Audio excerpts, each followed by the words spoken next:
As our resident chef, if you were going to cook a delicious steak, what would you do? Ooh, I think I'd sear it in a nice cast iron skillet. Not a gross cast iron skillet? No, probably not. That'd Okay. be, well, gross.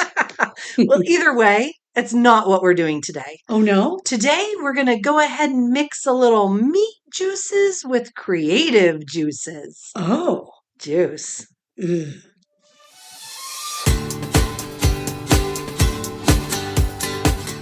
Welcome to Mom's Wooden Spoon. Get your apron on and your fanny flicker ready as we cook up some nostalgia. Ooh, yummy. Hello, everyone. We have returned to the Buckeye Cowbelle's recipe book for this one. Oh, man. I bet people are pretty nervous this time. I mean, they're like, what other tasty confection can they ruin with meat? That's right. Yeah. So first and foremost, Yeah. I hope this recipe is better than the last one. Oh, my gosh. I am really hoping. I think you had the gaggies on that one. Oh, the smell. That's right. The powdered beef. It was basically Oh. powdered. It went right up your nose, and you lost it. It that was episode. horrible. Like, Oh, I'm gagging thinking so about it. I am. Yeah. I would eat olive ham salad Yeah. before I would smell that beef nasty. Oh, it was Carrie. awful. Okay, Yeah. so anyway, I don't want to get anybody gag reflex going. No, because I think this one might be pretty darn good. Yeah, Yeah. and Yeah. how terribly appropriate of us Right. to pick a recipe from the meat cookbook Mhm. to celebrate National Steak Day. Today's National Steak Day? Well, kind of. It's coming up on the 25th of April. Oh. And it is steak like the kind you eat, not the kind you stab the vampire with. Oh, good to know. Yes. Good to know. Yes. So you guys can celebrate this. Well, that's great because this episode is going to be a few days before this. You guys can prepare. Yes. Whoa. So what a fun national holiday. Wow. Steak Day. Awesome. Yes. Unless you're a vegetarian and then not fun at all. Have a nice mushroom steak. Yeah. Yeah. Tofu steak. Tofu steak. That does not sound appealing. It might be good. Okay, sure. Yeah. Yeah, Okay, moving we'll on. go with that. Yep. All right, but, we can't just cook a steak. We've got to do something unique and interesting. Of course. This is the Buckeye Cowbells. They've got a lot to live up to. They really do. So, Yeah. we are going to cook today. Dun, dun, dun, dun. I was going to dun-dun-dun-dun. Steak in a brown paper bag. Oh my gosh. You know what? I was going to say I've never cooked in a brown paper bag before, but I have made microwave popcorn in a brown paper bag. I have made caramel corn in a brown paper bag, one of Mom's multiple caramel corn recipes. That's right. It was her favorite because there was a little cleanup. That's right. Yeah. Well, I kind of researched cooking in a brown paper bag, and there were all kinds of funny things on the internet. Okay, so Kristen says, I kind of researched. Oh.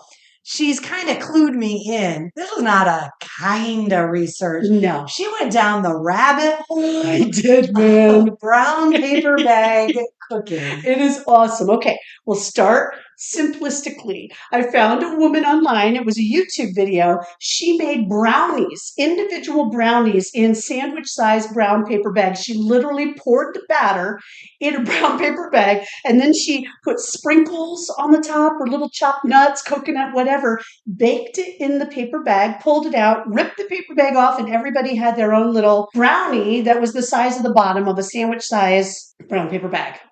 That's a good size. That's a pretty decent size. That's actually like 2 brownies, I think. I would think so. Or 1 brownie for me or our mother who likes chocolate, right? Yep. So I thought that was interesting. She also showed how she cooked a turkey in a grocery size brown paper bag.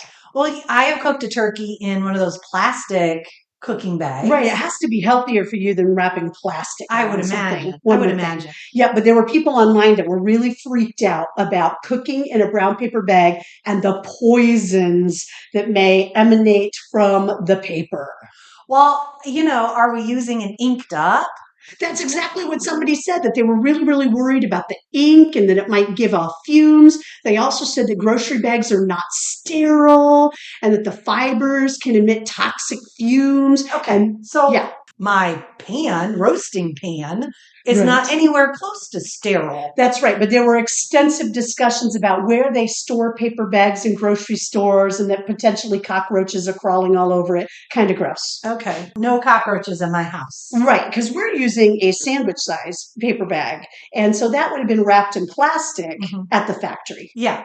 Right, which probably the paper bags are laying all over the place and cockroaches are running all over them. I don't know. I don't either, but Yeah. I'm not too worried about that. I wasn't either. I mean, they're very flat, the paper bags, so the cockroach isn't getting in. Oh, that's true. The paper bag. Right. This is kind of scary. But then there was somebody who was on a different forum who was really worried. And he said, has anybody ever baked something in a brown paper bag and had the full thing catch on fire? It scares me. And the only response in this entire forum was, you're fine. That was someone's mom who was sick of this crap. Just put it in the brown paper bag, shut up and sit down and eat the stupid thing. Right. Move on. You're freaking fine, man. We put parchment paper in the That's oven. right. Nobody cares. That's right. Why now, people? That's hilarious. I thought that was great. And I think brown paper bags are kind of cool because as kids, obviously, all of our groceries came in brown paper bags. You lined your garbage can. Yes. With your leftover cheap supermarket brown paper bags. You wrapped your textbooks in brown yes, paper you bags. did. You all knew how to fold those suckers just right and slip Yes, you did.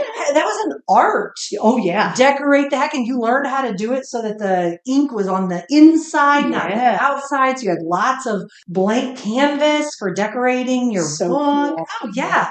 I suppose somebody who didn't grow up, who's not old like us, maybe would have more concerns about a brown paper bag because it's not a huge part of their life. I mean, for us, you go to the movie theater and you want to steal. You weren't stealing. We didn't steal. You wanted to sneak in your popcorn. What was it in? Mom put it in a paper bag and stuck it in a gigantic purse. A totally and completely unsterilized brown paper bag. That's true. So the people who are freaking out are the youngins. Yeah, I think it's because it's just not a part of their life. That's true. And you know what? Cooking in brown paper bags have been around since the early 1900s. Did you find this out from your research? Sherry, I did. What? Yes. And my favorite one that I found is there was actually an article about a cookbook from 1911. And here's the title of the cookbook. Are you ready? Paper Bag Cooking, Wonder Working System Perfected by M. Sawyer, World's Greatest Living Chef. Oh my gosh. Good job, M. Sawyer, for being alive. I know, right? Wow, that's exciting. It not only listed a variety of meals that you could cook in a paper bag, but he also wrote about occasional burning and exploding paper bags. Why would you add that in the cookbook? Why would the bag explode? I don't know. And why did I say bag? Why would the bag explode? Are you from Wisconsin? I don't know. Minnesota? I don't know. I don't know. I don't know. The bag exploded, man. You're fine. That is such a mom thing. I have had enough of this conversation. You're fine. Oh my gosh. Well, this is not just throw a steak in a paper bag, slap it in the oven. This has fancy stuff on it, doesn't it, Carrie? Oh, I mean, yeah. Butter and crackers. What? Come on, man. You had to buy this special garlic butter spread that you would find in the bakery aisle that you'd make your own garlic bread, right? Yeah, I did. And then ironically, I'm looking at the steak. So my husband, props to him, he bought the steak for us. Thank you. It had to be 2 inches thick. That's one thick steak. It is, and they don't sell 2-inch thick steaks at the grocery store. Yeah. Everything prepackaged was an inch. And so he had to have a lovely talk with the butcher at the grocery store, and he had exactly 1 steak available for cutting. Wow. I have no idea what it is, but it is here in front of us, wrapped in brown paper. Butcher paper. Brown butcher which paper. is another thing they said online that they like to cook in. These people on these forums would cook the thing in a brown butcher paper. It's not sterile, right? And it's not being kept so that cockroaches don't climb over it. Right. I mean, think of all the stuff soda cans. Oh, you drink right out of it. You don't wipe that off, and a mouse has probably peed right on the top of that. I wipe it off. Do you? I do, but I use my thumb. Oh, so that's get rid of all of the germs. Get rid of the germs. maybe the mouse pee, but then that's on your thumb. And then you eat something delicious, you lick your thumb. You have no idea. Like, lick my thumb to open the brown paper bags. Ew. Well, something tells me that these Buckeye Cowbells had access to beautiful 2-inch thick steaks. I would imagine. Well, we did not prep well at all. I'm looking at this stuff. We didn't take the paper off. Normally, we try to take all of the crinkly crankly things. Yeah. And open them up, do the measuring, whatever. We did none of that. No. So y'all sit tight. Yep. And we are going to crinkle and crankle like crazy for just a few seconds here and gain access to everything we need access to. That's right. On your mark. Get set, go. Woohoo! The butter's open. Ow! Oh, I cut myself. Don't blame the butter. Oh my gosh, this is a mess, man. That hurt. Are you bleeding? Are you Nope, okay? nope, No, it I'm didn't good to even go. cut the skin. It didn't, but it hurts. You made a lot of noise for a whole lot of nothing. Go ahead and say it. You're fine. I didn't think of that. Kristen, you're fine. Thank you. I know. Man,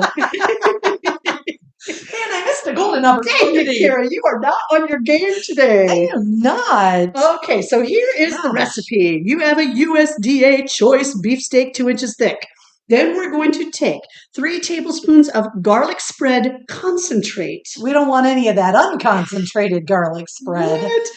I don't even know that exists today, but okay. I'm not even sure that that's what we got. No. We bought butter with garlic mixed in. Yeah, I think that'll be delicious. And then you mix that with 2 tablespoons of olive oil or salad oil. And so we're going to mix the butter and the oil with some Worcestershire sauce. Yum. Some seasoned pepper. What the heck is seasoned pepper? Well, that's fascinating. It's peppery pepper. Peppery pepper. Pepper with a little extra pepper. I like me some peppery pepper. Man. Wow. Pepper ground by pepper.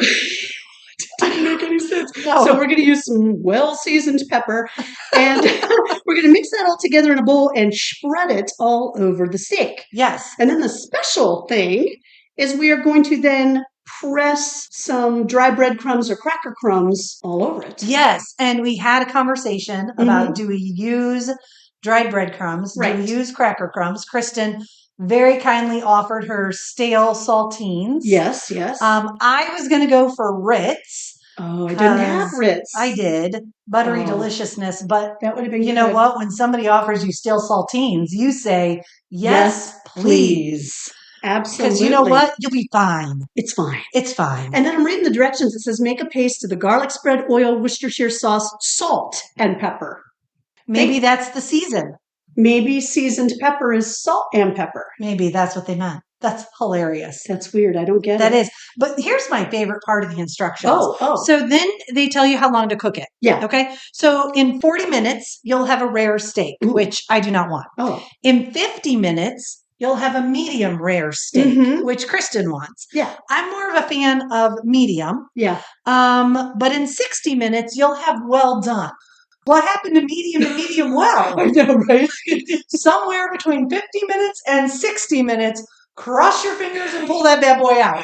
The Buckeye Cowbells are like, who would go beyond rare? Honestly. They're They like- threw in the other numbers just for weirdos. Here's good steak. That's right. Here's not as good steak. And here's if you're just an idiot and want to ruin it. We can't help you people. We cannot help you with it. I thought that was hilarious. That's awesome.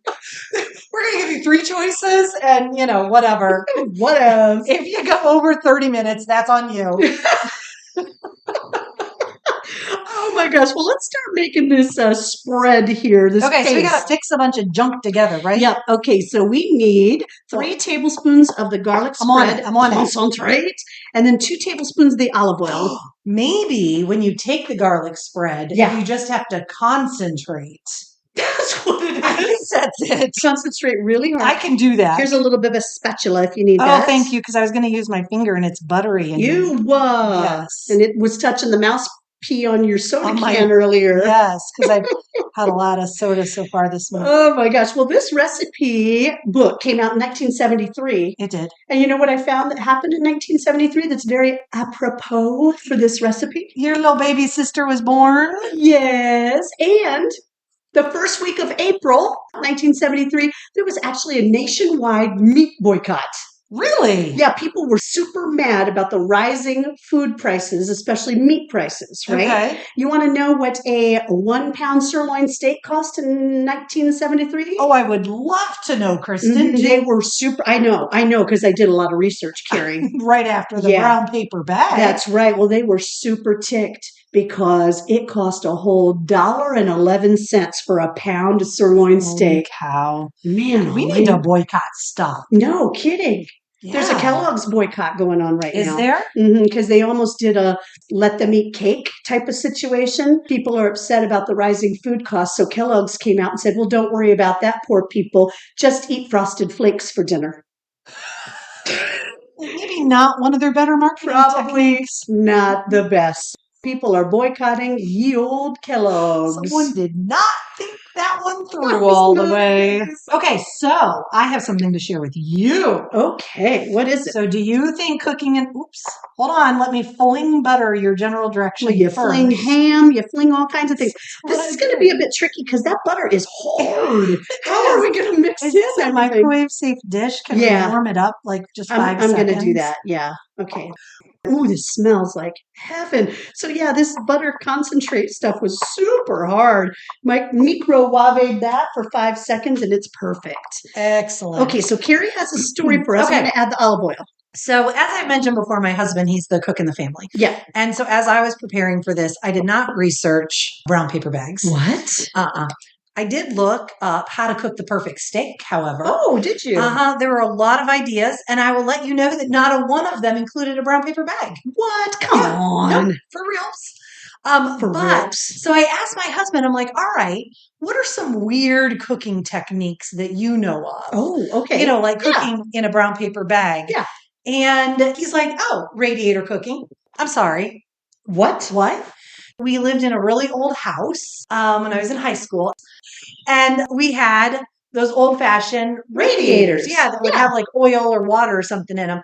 And so we would constantly put tins of water on the radiators because it would humidify the air. Oh. It would, it'd heat up the water and so you would shock as you walked around the house. That makes sense. Yes.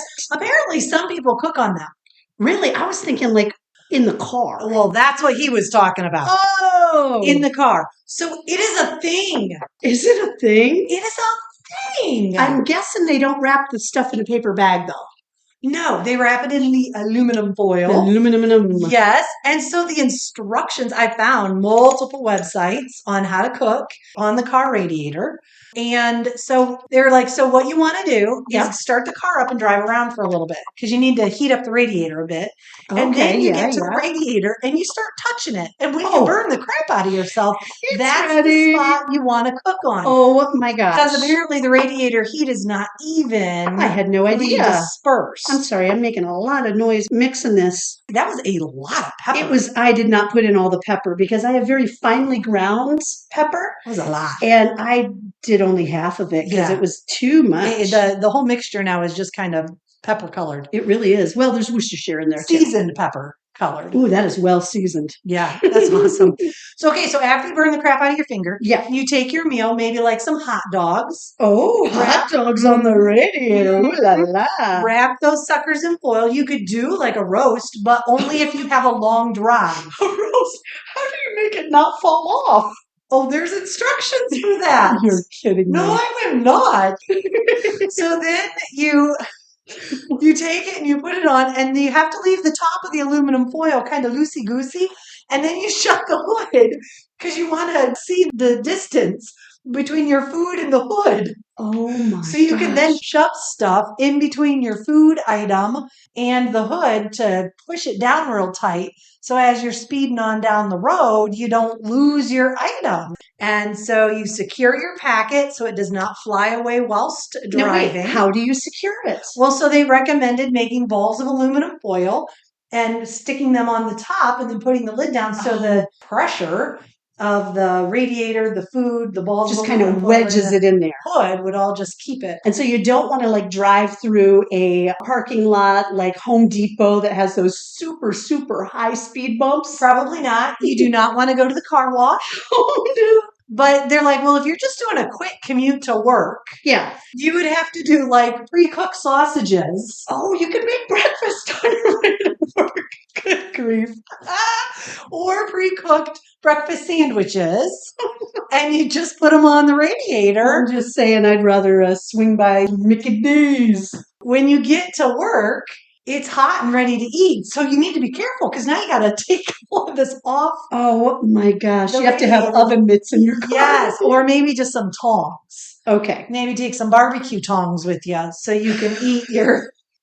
This sounds like a weird plan. But if you're driving cross country, just throw a roast on there and then you'll have dinner.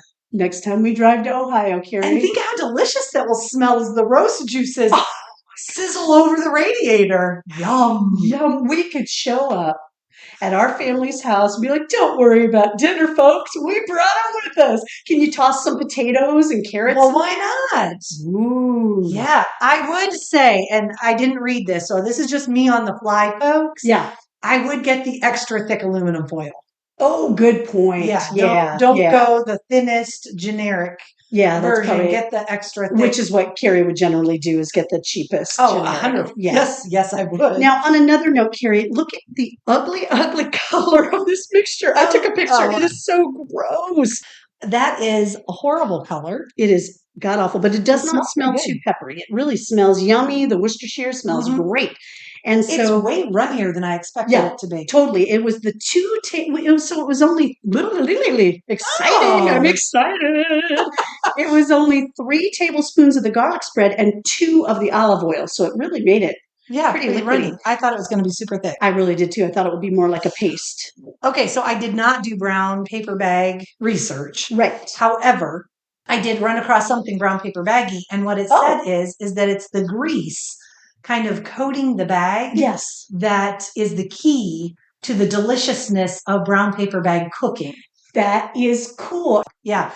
So are we going to start a grease fire in your oven? I hope not. I thought for sure you were going to be like, it'll be fine. Yeah. Oh my gosh. Darn it. Another missed opportunity. Oh, I'm lobbing them at you, Kristen. You tried. All right. It really looks gross. It's a horrible color, but we're going to put saltine crackers on it. So no worries. That's true. Okay. I'm going to smear it all over, but it's not going to stick quite as well as I had anticipated. No, you know what I think we ought to do? Oh, we ought to spread, and then before we turn it over to the other side, press the crumbs on so we can flipperoonie. What do you think? You think that's a good idea? I do. I think that's a great idea. It's kind of going down the sides here. Now, this looks gross, but I think it's probably going to taste delicious. You know, I don't think it looks that gross, to be honest. The color is almost like a liver pate. It is, but it's still nice. I'm just going to let you do everything that includes touching the meat. Okay. Okay, so while you're doing all that, making a mess. Yes. I was so impressed with my husband. Oh, yeah. And his radiator cooking that I'm like, there've got to be other things, right? Right. Weird cooking techniques, huh? And, you know, I've got the interwebs at my disposal. You do. Let's see what it has to say. Okay, so this one was an interesting one. Salmon. Yes. In the dishwasher. Oh, gross. Yeah, okay, so let me read this because they use words. I don't know what they are. Cooking a whole salmon isn't the easiest of tasks. We're go big or go home, people. Okay, now here's the part. I was all on that sentence. Yeah. I was good with that. It usually ends up in a fish kettle straddling 2 rings on the hob. What the heck does that mean? I thought for sure I'd be like, oh, Carrie, you don't know what that means. You've never cooked in a fish kettle straddling the rings on the hob? I don't know what the heck that means. I straddle rings on the hob on the daily. That's inappropriate, Carrie. You're inappropriate, Kristen. Oh my gosh. What the heck? Okay, so Did you look up what that meant? No, I didn't. Come on. Oh, I have never cooked a whole salmon. And you've never cooked on the hob. I do not have a fish kettle, nor do I have 2 rings on the hob. Yeah. So anyway, so because you obviously, who wants to straddle the hob? So just to keep reading, because I think it's fun. Yeah. Dishwashers heat their water during the cycle, and the heat is enough to poach a salmon. Ooh, poached salmon. Yeah, so obviously the trick is to wrap your salmon tightly in foil. Oh my gosh. Run the dishwasher on the hottest and highest Oh cycle. my goodness. Okay. And don't put detergent in, but that's really a given. It's really a given, though. That's It did. It said that. Straddling 2 rings on the hob, that's not a given. This is crazy. I thought that was the weirdest thing I'd ever Oh my heard. gosh. First off, can you imagine the smell? Well, I can't imagine because these new dishwashers that seal really tightly. Mm-hmm. Do you ever open yours and it just stinks to high heaven? Yes. Sometimes even with nothing in it, or you just put a couple dishes in it and it seals so tightly when you shut it. The stink just from those dirty dishes is just gross. Yes. The person who's talking and not doing any of the work is not allowed to point out how I'm doing it incorrectly. Well, you're not doing it wrong. It's on the side you can't see. Whatever, and you're I'm fine. standing- You're fine. Yeah, I am. Okay, so Oh gosh, a it would. poached salmon. Think of when you open the dishwasher for the first time and that dishwasher steam hits you. It's salmon steam. Salmon steam. Yummer. Wow, I made quite a mess here. You know what? I did way more cracker crumbs on the cutting board than I did on the steak itself. And I do believe you know who didn't mention that? you didn't. That's Carrie. right. You're so kind and Ooh, lovely. let me get out the brown paper bag. 'Cause that's the Okay. next step in Well, this. let me see. Okay, it says to place in the brown paper bag and close with a skewer or paper clips. Okay, so I guess we just toss that bad boy in here. It's going to make a little noise there. The question is, do I put it flat on the bottom or? I think flat on the bottom Because because it's this- the thickest. It's the perfect size. It really is. It's almost like exactly the size of the bottom of the bag. Maybe that's why they said 2-inch thick. Okay, I'm going to fold over the top. Okay. One big fold, I think. So I can already see the grease Yep. coming through on the sides. In my mind, this was going to be on its side, but it's standing upright. It is. It looks really cute, y'all. It does. Okay, nobody said what to do with the bag. Do you just slap it on the rack? Yes. I'm not going to do that. I'm going to put it on a cookie sheet Oh. because I'm afraid of drippage. But I think the whole idea is that the bag soaks up the drippage. I'll be interested to find out. That's why I'm putting it on a cookie sheet. What if you put it on the rack and put the cookie sheet on the rack underneath it? Okay, I could do that. Because I'm wondering if it would get like lines and be more visually appealing Maybe. from the heat of the... All right. And I was also afraid that putting it on the cookie sheet might cause it to steam more than... Sometimes the cookie sheet messes up the cooking. It does. You know what I think is weird? Oh, I don't! Shush. I think it's weird that every frozen pizza directions say to put it directly on the shelf. Yes. Have you not had cheese fall off of it onto the cookie sheet or the pizza pan that you're cooking it on? It would cause havoc on the bottom of your oven. Do you put yours directly on the rack? Yes. You do? Yes. I've never done it. I always put it like on a pizza stone or... Nope. Really? But you have also never looked at the bottom of my stove. That is true. Maybe yours looks way nicer than mine. I don't can't know. believe that it does. It's pretty gross. Okay, I'm going to stick this in the oven and put the cookie sheet under it. How much time are we going to give this? 50 minutes for medium rare or 60 minutes for burnt. Your choice. So I did find one other unique cooking method I felt like I would share with all of you. Oh. So you're in the mood for making yourself a little grilled cheese Sammy. Oh, did you say grilled cheese or girl cheese? Grilled cheese Sammy. Grilled cheese Sammy. For whatever reason, you have no grill available to you. Just use the iron. What could go wrong? Oh my gosh. Yeah, okay, because this is how easy that's going to be. Oh, tell me about it. Oh, right. So you're going to obviously heat up your iron. Right. You're going to place your sandwich inside a brown paper bag. Oh, okay. And then on top of newspaper. Because this doesn't take more time than getting out of pan. Right. Then you turn the iron on to low. What? And you place on top of the bag and smush the crap out of your sandwich. Why would you? You'd have to be pretty flippin' desperate. Find newspaper. Then take the brown paper bag, then smush the crap out of your piece of bread because you've got the iron sitting on top of it. Well, I was going to say it might be something that a college student would do who doesn't have any cooking service, but what college student irons their clothes anymore? Thank you. Wow. Well, when I was in college, one summer I stayed in a very, very old sorority house. It was a really old, beautiful building, right? And I had one of Mom's ancient irons. She probably owned it in the 60s or something. And the cord was kind of frayed. And I plugged it in to iron something, and the cord caught on fire, and it started to burn the hardwood floor. Oh my gosh. I almost burned down the sorority house, which one of the fraternity houses had just completely burned down the year prior. Oh man, yeah, arsonist. I know, it was not me. I did not burn down the fraternity house. Nearly burnt down the sorority house. Nobody knows. I stomped that bad boy out. I unplugged that. I threw that iron away, and nothing to see here. Did you leave a scorch mark on the floor? I did. Pulled a rug over that. Snip, snap, snip. All done. All right. Well, we are going to let this thing cook and cook and cook. Yeah, for 50 minutes. 50 minutes because we're going for medium rare. That's right. We would have gone for medium, but that is not an option. Not an option.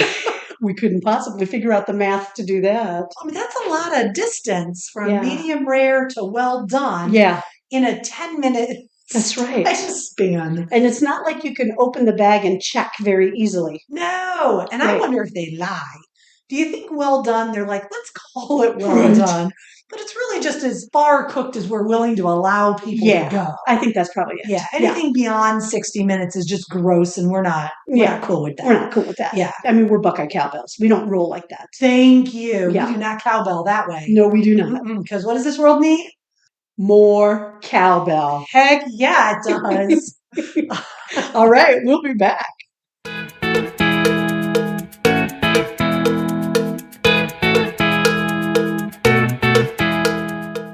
Okay, Kristen, so the steak smelled delicious while it was cooking. Oh, yeah, you could smell the garlic, a little bit of the Worcestershire sauce. Mm-hmm. Ooh, yeah. The house smelled good. Yeah. And now it is out of the very greasy bag, and it looks nasty. It is lumpy, bumpy gray. Yeah, gray. Yeah. It is gray. Yeah, and the bottom of it was kind of gloppy. And I don't think this is going to be cooked. No, it looks very rare. Okay, I'm going to cut into it. Ooh, okay. I'm a little nervous here. Oh, I'll be doggone. It is cooked. It is cooked. Medium. Yeah, almost medium well. I'm going to cut. Should I cut totally in half? Cut right on into the middle. No way. It's beautifully cooked. I would not have left it in any longer. It's almost too cooked. I'm blown away. I am shocked. And it looks juicy. Wow. It is absolutely the disgusting outer edge. It is, but I'm cutting in. We're getting some juice. Let's get you a, good grief, it's fallen over because it's so thick. 2 inches is a very thick steak. I'm shocked. I thought we'd cut into it and it would be raw, to be quite honest. I was expecting yuck to come out. Well, you get the first bite. Okay. And while you bite it, speaking of gross colors, apparently in 1973, one of my favorite childhood cereals came out, Boo Berry. Mm-hmm. Right. And all I could think about Boo Berry was the story that Mom tells about it. And of course we're eating food right now, is that I had blue poo when I was a little girl. I would eat the blueberry and have blue poo. Do you know that was a thing? Oh, yeah. Frankenberry stool is what it was called. And they had non-digestible food coloring in Frankenberry, Count Chocula, and Boo Berry. And so many parents complained about their children's poo being these crazy colors, except for, of course, Count Chocula, that they reworked the formula. Isn't that funny? Well, speaking of Count Chocula Brown. Oh, gosh. The steak is delicious. No. It's moist. The topping is fantastic. It's very nicely cooked. It's melt in your mouth. Yeah. I am thrilled with the texture of this steak, but it is softer than a typical medium, I think. The texture is beautiful. The flavor is amazing, and you absolutely want to get some of that yummy horrible looking crust. It's crazy. I would send that back if it came out that color at a steakhouse. Oh, absolutely. To me, that's well done. Mm-hmm. But it is so melt in your mouth tender. I am blown away. Yeah, I'm going in for bite number 2 because it's good. It is delicious. I am so shocked. I am so glad my husband isn't home because I don't want to share. Mm-mm. I want to eat this whole thing all by myself, and I'll share with you. Only because I'm standing here. Exactly. Yeah, that is incredible. And you're absolutely right. It does not look like it's cooked correctly, but it has the softness, has the juiciness. It's delicious. And that absolutely horrible gray outer crust, which you can see, I mean, it's nice and thick. It is. It tastes so good. It is the ugliest thing I've ever loved. No, I think that's a perfect way to say it. It is the ugliest thing that I have ever loved. And we didn't add the salt because there was no measurement in the recipe for the salt. It said in the directions, add the salt, but I think it's salty good. Yes, but we also use saltine crackers. And so maybe if you're using breadcrumbs, you are going to want to sprinkle in some salt. Right. Because it could absolutely use just a touch more. Yeah. But it's not lacking. No, not at all. One bit. I am shocked beyond all shock. Yeah, I was thinking, oh, we've got another brownie situation on our hands. No, the first thing I thought is, there's no way that this is cooked. 100%. It just looked horrible. And not only is it cooked, but it is cooked beautifully all the way through. Yeah, it's gray. It is very gray. Totally gray. Yeah. Unbelievable. Crazy. And you know what? The bag did not catch on fire at all. No, the edges aren't even crispy burnt. Nope. And I moved the wrap further down so that the top of the bag would not touch the burner at the top. And the bottom of this was not burned. No. Now, we did not put it on a cookie sheet. Right. We put a cookie sheet underneath it, and it did get some juices on it. A lot of juices. I bet if we measured it, it was about 1/4 of a cup. Yeah. So you absolutely don't want to just trust the bag to absorb everything. No. You know, you would not be serving the prettiest steak of all time. But I don't think anybody at that table would complain. No, it's tender and delicious. And then you can go start a bonfire, get your grease-soaked paper bag, and I mean, it's the best fire starter. I mean, so gray steak and s'mores it is, baby. Whoop, whoop. I'm going for it. All right, so on that note, thank you for joining us for another episode of Mom's Wooden Spoon. In case you haven't gotten enough of obscure food-related holidays, never fear. We have another one ready for you coming out May 6th, and you do not want to miss it. Heck no, you don't.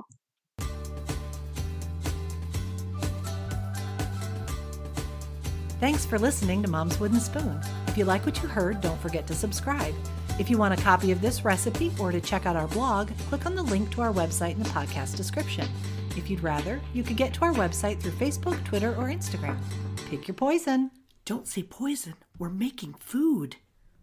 Because what does this world need? More cowbell. Heck yeah, it does.